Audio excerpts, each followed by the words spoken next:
Hundreds of detainees on the run. Nearly 530 people escaped after a riot at a detention centre for undocumented migrants in Malaysia's Kedah state. Police say the detainees broke down doors and grills and fled. 23 immigration officers on duty were overwhelmed. At least 6 people, including 2 children, were killed while attempting to cross a highway. More than 360 have been rearrested, and an operation is underway to recapture those still at large. The cause of the riot is still not known. We have set up a team to investigate this thoroughly. We take statements from all those involved to determine the cause of the riot. Several rights groups have long criticised conditions inside Malaysia's immigration detention centres, citing overcrowding and poor hygiene.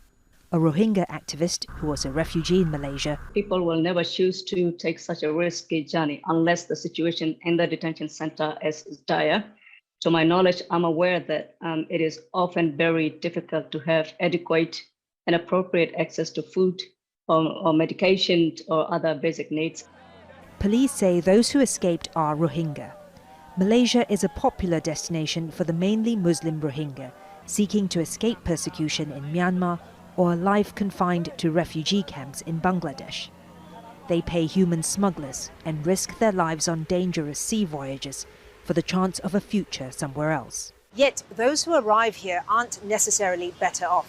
Malaysia does not recognize refugee status, so they can't work legally, and their children have no right to education.